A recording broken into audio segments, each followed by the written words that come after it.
কিছু করার দরকার এটা যদি আমরা সবাই মিলে মিশে করতে পারি এই বলে আমাদের শেষ করলাম। আসসালামু আলাইকুম।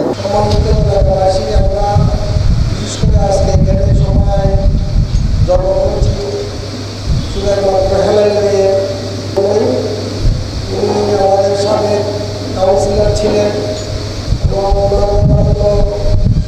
নবীনতার বলার দরকার নাই, তিনি কি ছিলেন এবং আমাদের কি একটা মানুষ ছিলেন এবং সবাই ওনার জন্য দোয়া করবেন, আন্তরিকভাবে দোয়া করবেন এবং ওনাকে আমরা যে কোনো প্রকারে যে কোনো কিছু বিনিময়ে আমরা ওনাকে যেন সংসদে পাঠাতে পারি, এটা আমাদের মূল উদ্দেশ্য। সবাই ওনাকে দাঁড়িপাল্লা মার্কায় একটা ভোট দিয়ে ওনাকে সংসদে পাঠাতে হবে, না পারলে আমরা ব্যর্থ। ওনাকে যদি আমরা হারাই তাইলে মনে করবো আমরা অনেক বড় একটা কিছু হারাই গেছি, এটাই আমাদের প্রত্যাশা থাকবে। বিশেষ করে ওনার জন্য দোয়া করবেন, সবাই আন্তরিকভাবে দোয়া করবেন।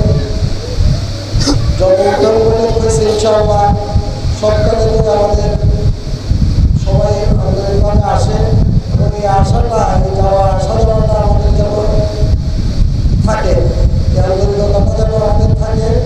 ওনাকে যে কোনোভাবে আমরা বিজয় করতে হবে ইনশাআল্লাহ। আমাদের মার্কাটা কি ভাই? ইনশাআল্লাহ আমরা দাঁড়িয়ে পারলে একটা ভোট দিব ইনশাআল্লাহ।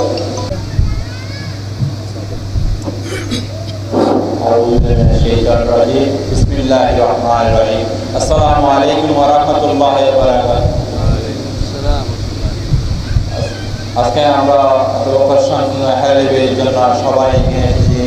আমরা হেরালিবের জন্য সবাই দোয়া করবেন, সবাই হেরালিবেকে একটা দাঁড়িপাল্লা সবাই ভোট দিবেন আর সবাই দোয়া করবেন। এই বলে আমার বক্তব্য শেষ করলাম। আসসালামু আলাইকুম ওয়া রাহমাতুল্লাহি ওয়া বারাকাতুহু।